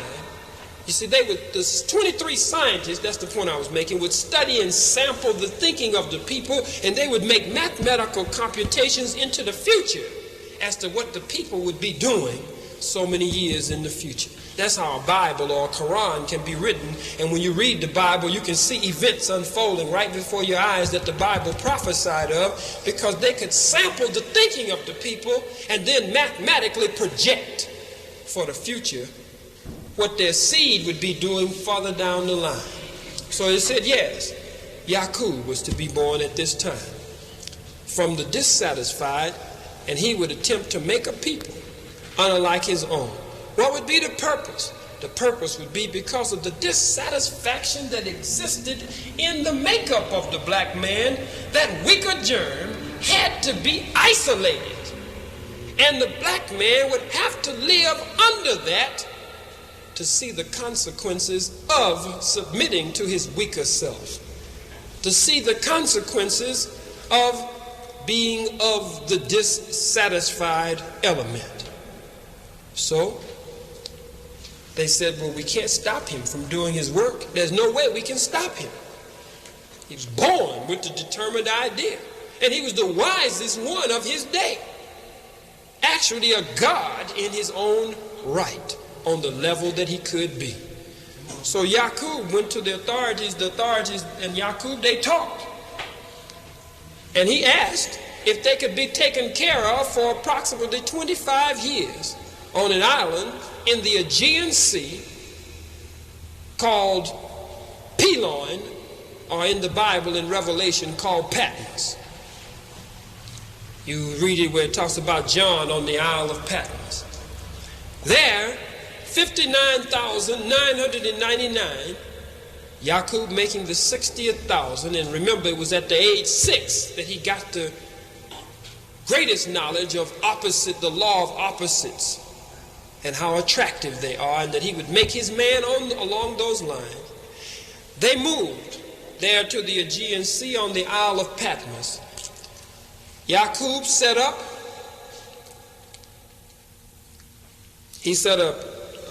doctors, ministers, nurses, and cremators. I don't know what they would have been called in that day, but that's what the equivalent of them would have been in that day. Doctors, nurses, ministers, and cremators. And the thing that Yaqub used to pull everything together was a strict law. He set up a strict law that he would have no prison houses at all. The penalty, everybody would be, if it sounds familiar, everybody would be under a death penalty. Everybody. In fact, Yaqub would just kill somebody every now and then just to keep everybody honest. He'd call a doctor in and kill the doctor just for the slightest infraction. So everybody was bent on carrying out Yaqub's way. The Honorable Elijah Muhammad said Yaqub didn't live to be but about 150 or 154. He never saw his man made. In fact, he didn't even see the first grafting process completed, because it took approximately 200 years to graft by isolating the weaker germ, the recessive germ, gene, or atom inside of the makeup of the black man. It took approximately 200 years to isolate it and drive it to its last stage. How did he do it? Whenever he noticed among the black people there were always those who were lighter than some of the others. And the law was to only allow the lighter black people to marry each other. And wherever two black ones would come in to get married, the minister's job was to tell them that they couldn't get married, because the doctor would call them in. Yaqub set up the law where they were to take a blood test. You know about the blood test. Yaqub had them to come in and to go to the doctor and have a blood test. And the doctor's job was to tell them that their blood did not mix. And of course this would affect the offspring and all the disease, whatever would result from the marriage, and it wouldn't be feasible for them to get married because of their blood. The minister's job was to back up what the doctor had said. Only the lighter ones were allowed to marry, the darker ones could not. If the baby that came from the lighter ones was a black baby, then the nurse's job was to stick a pin in the soft part of the baby's head and kill the baby. If it couldn't do it that way, ultimately the baby would just be burned.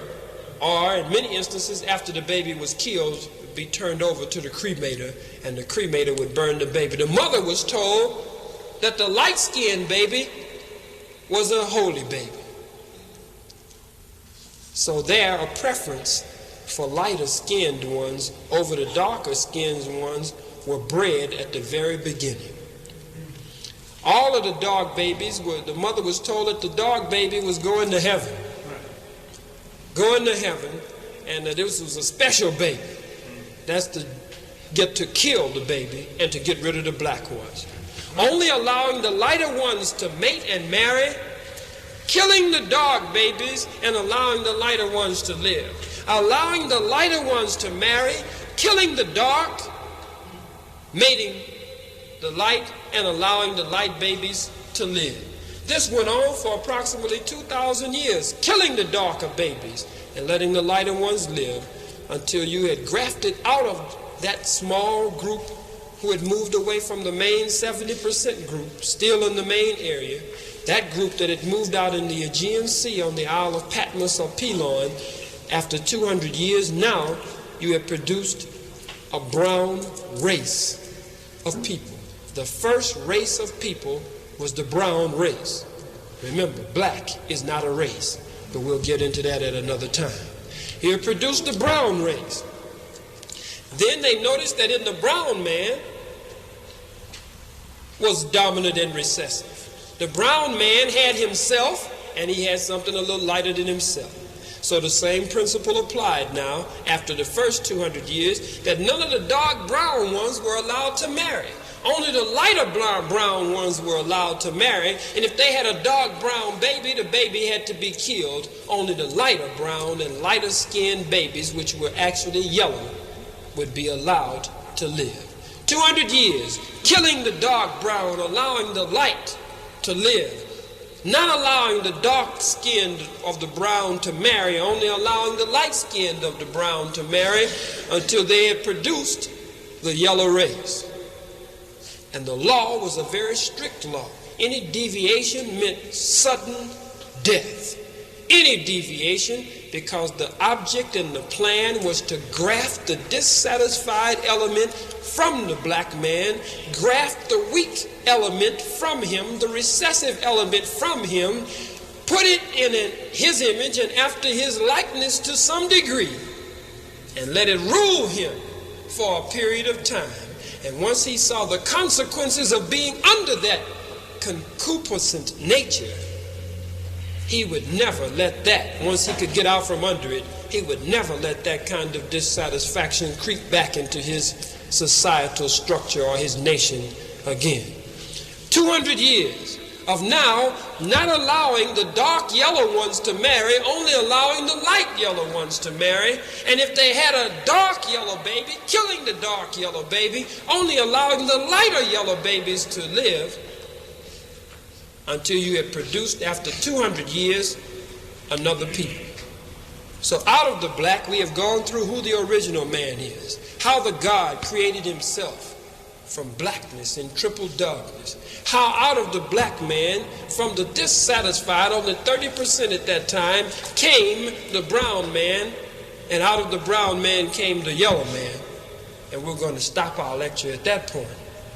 This is part one of the making of the devil. Next week, we'll make the devil. We'll bring out of the yellow man the one that we're after, and then analyze what the Bible says about him, what the Quran says about him, and try and tie this all together and back it up with some history. Yes, so I thank you for being as kind, as attentive as you have been. We want to, as quickly as we can, take up some charity, make a few announcements. While they're taking up some charity, we want to make a few announcements. That is that Minister Louis Farrakhan, the national spokesman, international really, and representative for the Honorable Elijah Muhammad, will be speaking tomorrow at 1 p.m. at Pierce College in Woodland Hills. All brothers and sisters that are going from here, we will meet here at approximately 11:30 or 12 noon to head for Woodland Hills. Tomorrow night at 6 p.m., Minister Farrakhan speaks at UCLA in the James E. West Auditorium.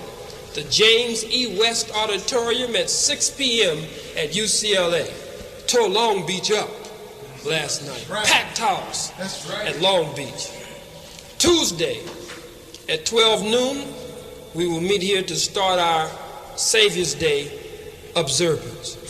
We have in full color the last Savior's Day address of the Honorable Elijah Muhammad, in full color showing all of Savior's Day, and the progress report of the Nation of Islam, showing the farms, the dairies, the canneries, the shopping center complexes that you hear us talking about, the planes, all inspiration to show what we had. Everybody should be prepared to comment on this after we finish looking at it, to show you what we had and where we're headed.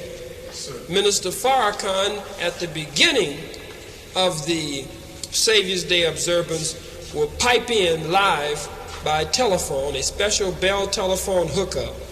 Will pipe in. We changed from Southwest College to here because we had to pay for the special line and the special hookup. So there's no sense in wasting all of the services that we could get. Now we can get the line put in the center and it'll remain here, and the phone will remain here, and we'll always have that hookup. Whenever the minister wants to just talk to all of us at one time, we can just hook through the special Bell hookup that we have, and you can just talk to the whole group at one time. So we switched it from there so that we could have that line here, since we were paying for it anyway. So some brothers and sisters will be coming in from the Bay Area, coming in from Phoenix. Many were here from Phoenix last night. Coming in San Diego just called this morning, and other outlying areas. Yes, we need believers who have one room, or extra room, or something that could be used to make accommodations for many of the believers that would be coming. I'm very surprised to see that so many brothers are not here. We had close to 40 or 50 brothers just on posts all over the auditorium, everywhere last night. And so many of them are not here today. It's very painful. Many of the sisters who are not here. I don't mean just the brothers and sisters who were in the audience. I mean who had been there FOI Saturday morning and trained and had been coming and ready and well groomed. And the FOI looked beautiful last night. Took care of business, good job. I mean, you couldn't turn nowhere without brothers being right there. Everybody is new except for just a few, and we're very pleased at the pace. We're moving slowly for a purpose, and not opening a temple right now for a purpose, and just training as we go, because we know what is to happen in a very short while, and we don't want to be caught up in the confusion and even the initial bloodshed. We want to be out of that completely. So we let those go out front to prove themselves. We let them go on out front to prove themselves. Whatever they have to prove, we let them go on out front while we quietly do the root work, sending the root down before we send the shoot up in the light. Because when the shoot comes up, it has to be strong enough to withstand the forces of life and death and the elements that come against it. So we're going to stay down here doing the root work. But we've got some things on the drawing board that we won't talk about. That we're growing fast. We're pleased with the study groups that are now opening up in all the outlined areas. We're very pleased with that. So all praise is due to Allah. Those are the major announcements. And the Final Call newspaper, Volume 1, Number 3, Masterpiece, has just come in.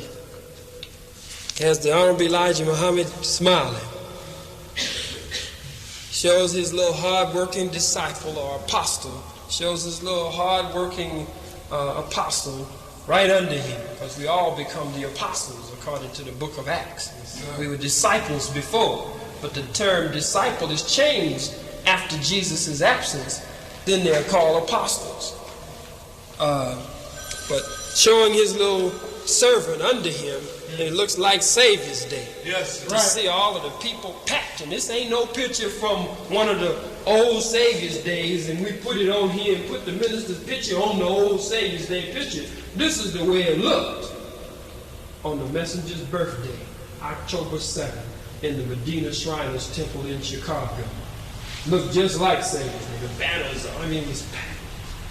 So the messenger is smiling here, and this is a quote from him where he says, "Remember, I'll be the winner, the living or dead." And the center has a powerful article on the victory of the apostle. And it talks about the hypocrites. And it specifically talks about the chief hypocrite. The real chief hypocrite. Describes him. This is from Muhammad Speaks. Now I know there are those who say Muhammad is the chief hypocrite. Herbert has never left his father. In this article, the Honorable Elijah Muhammad said the chief hypocrite was on the side of the Muslims, then went on the side of the devils, then came back on the side of the Muslims, and back on the side of the devil. That's Rollins. He left in 64, came back in 65. He left again, came back in 67. Left again, came back in 71. Left again, and came back in 74. He lays out the chief hypocrite. Then there's a special section in here that deals with Imam Ayatollah Khomeini, not just reporting the news, but breaking down what's happening with Mr. Khomeini, or Imam Khomeini, what's happening with the Iranian students and the holding of them Peckerwoods over there hostage. How that's only a sign of something much greater. The whole breakdown and how it fits in prophecy and everything is right here in the paper.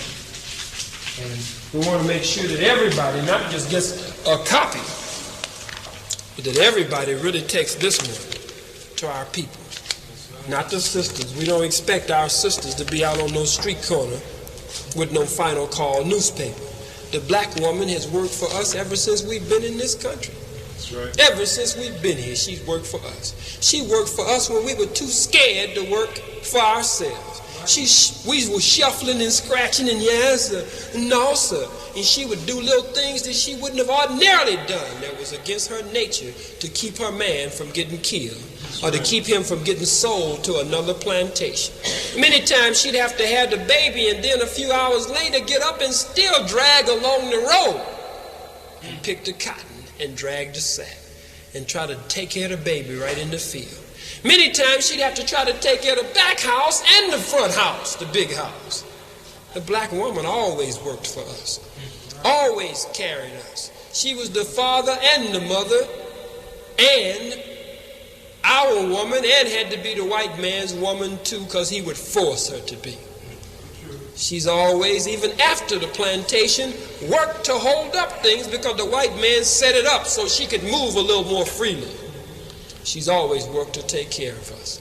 So what do we look like now that we're coming into manhood?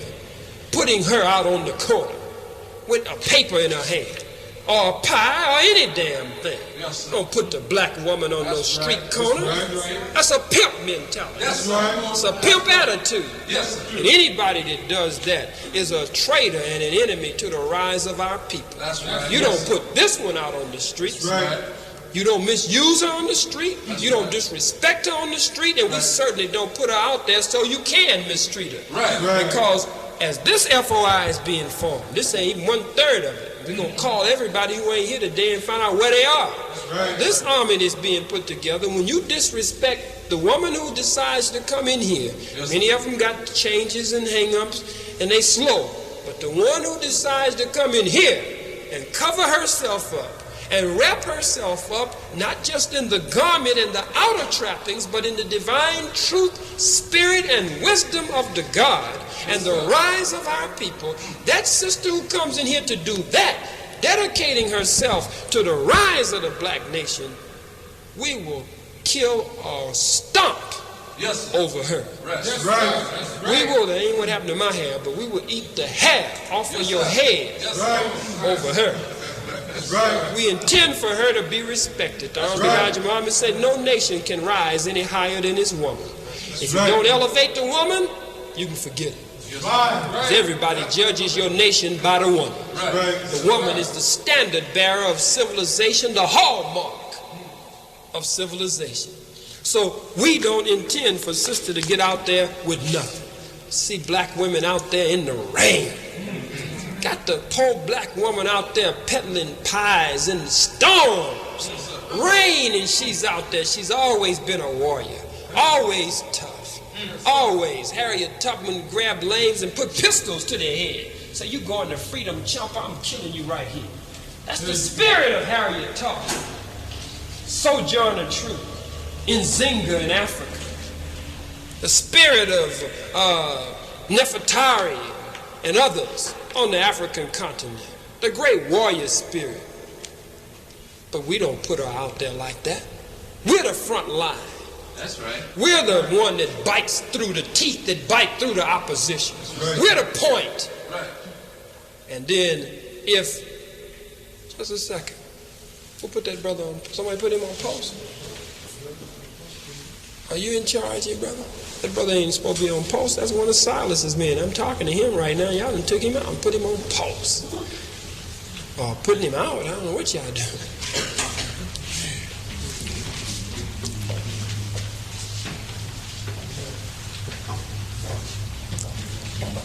Shows that we really need to be here to train. Hurts me. We really need to be here to train. And the minister, I was talking to him last night, and his statement to me was that we're getting ready to put full emphasis on the sisters. Full emphasis on the sisters, because the sisterhood, he said, we're now going to take the rest of this year in organizing the sisterhood all across the country. And organizing the garments and everything all over again. He was talking about this just last night as we were riding from Cal State Long Beach to the hotel. So I'm sure he'll be getting with the sisterhood, and we'll have me getting with the sisterhood, and we'll start the training and the organizing of our women very shortly. But we just wanted to get some kind of little army up. It's still being worked on, so that when the sister stood up, we would have protection for her. And we would have a way to defend her in her righteous stand. We didn't want to put her standing up and she becomes a light, and then we ain't got somebody get out of line with her, and we don't have any mechanism to deal with whatever it was that got out of line. You know, anything that gets out of orbit in the universe, the sun burns it up. And we intend to burn anything up that gets out of line with any of us, but especially the black woman and our children. So brothers and sisters, again, I thank you for being as kind and as attentive as you have. We'll have a brief break, reset up for the Black Research and Topographical Center. I know we went over our time, but we went over our time so that we could get up to a certain point. so that next week we can finish this lecture on the making of the devil. Yes, sir. I'd like to know how many of you are here for your first time, second or third time. Let me see your hand.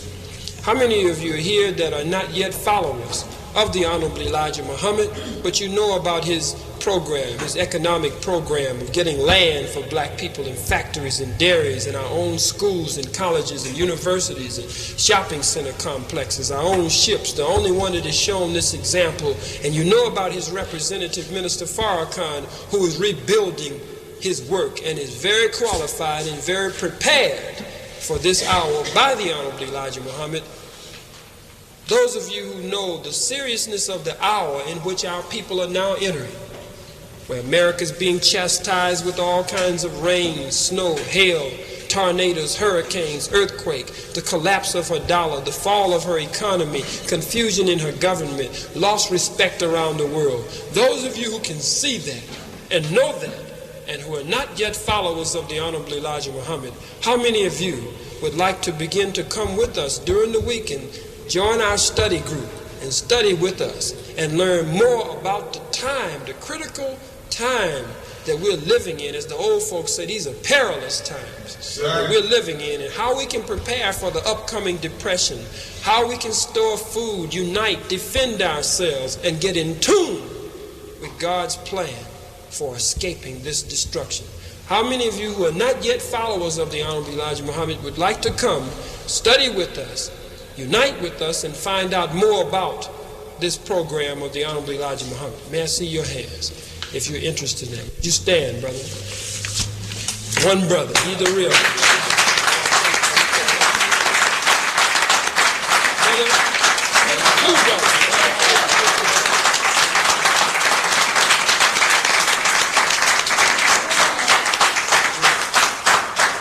Two brothers. Don't worry about it. Keep you standing for a second, brother. Don't worry about it, brothers. No sisters didn't stand. Don't mean nothing. When this place is wall to wall with brothers, and we bust out of here in the next few months going to our next place that I won't announce what places.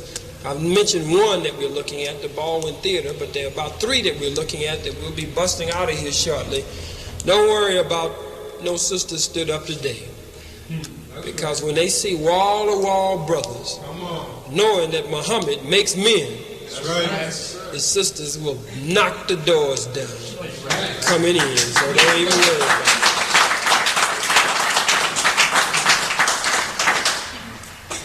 So while the brothers are receiving the cards, brother, would somebody take the 2 brothers? My God. And sign them up. Yes. This is the recruiting office. This is the divine draft. Yes, sir. This is it. We drafting the black man here. That's right. We're going to talk about it in our next session, which is not a religious meeting or a spiritual meeting. It deals with all this you see on these walls. A lecture that deals with each one of these sections. It's like a tour. We'll have food, refreshments, and everything. And it's a more informal kind of setting, but yet very serious. Yes, we're looking for the army, those who are dedicated. Yes, sir. So again, thank you in the name of Allah, who came in the person of Master Farad Muhammad, and in the name of his last and surely his greatest messenger, the Honorable Elijah Muhammad, and apostle. Assalamu alaikum.